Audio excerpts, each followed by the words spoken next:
Installing electric brakes on a motorcycle camper helps offset the increase in braking distance you experience when you tow it with your bike. It's important to make sure the brakes are installed and set up correctly so you can be sure they'll work when you need them and so they don't affect your bike's handling. So in this video, I'm going to install electric brakes on a timeout camper, and I'll show you how to adjust and check them. Now, I've included a list of tools in the description for this video. There's nothing special here, but I do recommend that you find an 11/16 open-end wrench for installing the brake assemblies. There's not a lot of space behind the brakes, and that open-ended wrench is about the only thing that can get to some of the spots. So here's what the kit looks like. These are the electric brake assemblies, and they're marked left and right. If you imagine the camper was hooked up to a car, the left assembly goes on the driver's side of the camper, and the right assembly goes on the passenger side of the camper.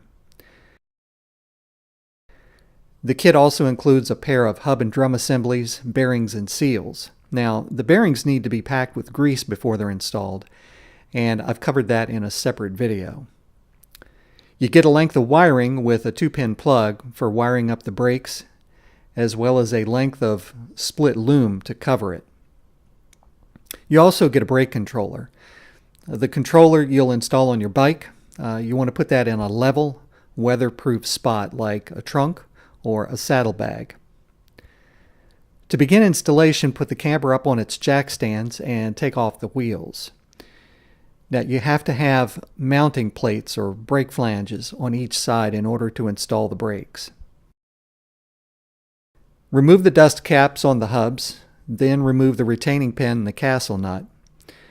When you've done that, the existing hubs will slide right off, and that exposes the spindle.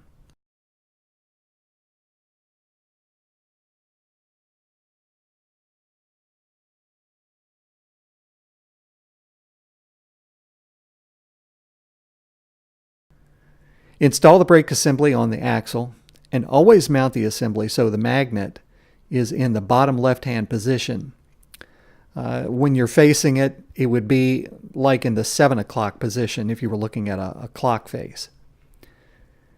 Tighten the nuts on the back of the brake assembly evenly and firmly, and this is where that open-ended wrench will come in handy. Now you want to wire up the brakes, and I think it'll be easier if I show you a diagram of what I'm doing here. The electric brakes are wired in parallel, which means each lead in the wiring harness connects to both the left and right side. So, for example, the yellow wire connects to one wire on each side. That's the same case with the brown wire. Now, don't make the mistake of wiring it in a series like this. The brakes will probably still work, but they'll be weak and they won't have a lot of stopping power. So in practice, here's how I did it. I measured out the length of the wiring harness so it would connect to one side and then extend over to the other. I stripped the wiring and soldered on one set of brake leads, then moved to the other side and connected the second set. After that, I wrapped up everything using the split loom, and then I used zip ties to secure that loom to the axle. Now, I chose to solder these wires together, but you can connect it with crimp connectors that have a heat shrinkable weatherproof jacket. That'll work too.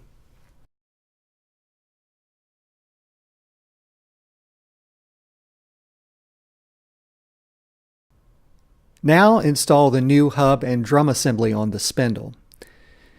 Just put a light coating of bearing grease on the spindle and slide the assembly in place and reinstall the outer bearing and the castle nut.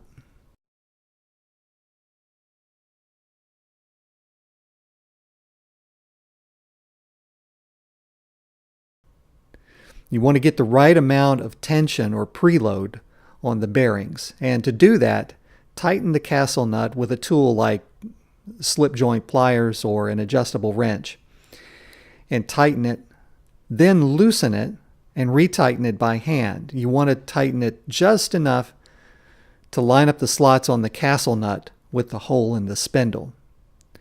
The hub should rotate freely, but you shouldn't feel any in or out movement.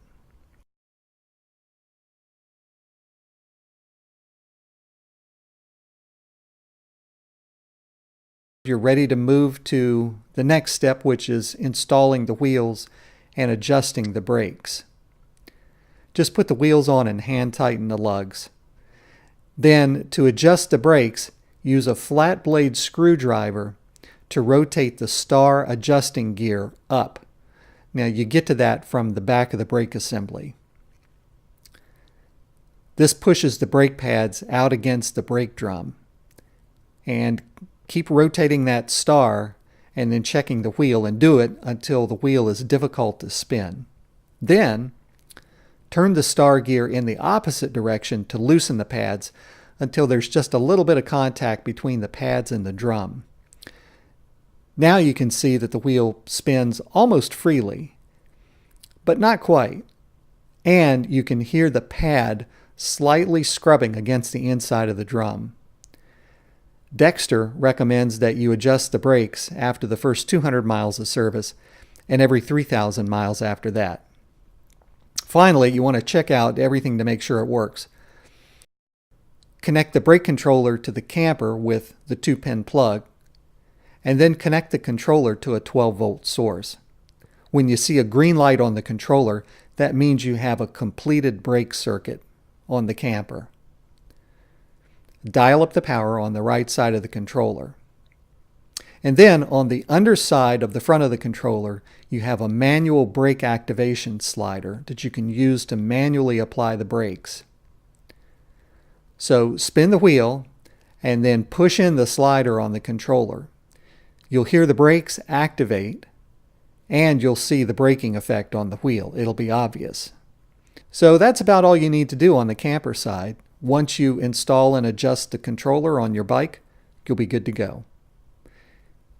If you'd like more information about motorcycle camping or campers, hitches, or wiring, check out my other YouTube videos and subscribe to my YouTube channel. And be sure to visit me at openroadoutfitters.com. Until next time, this is Dale with Open Road Outfitters, wishing you many happy journeys.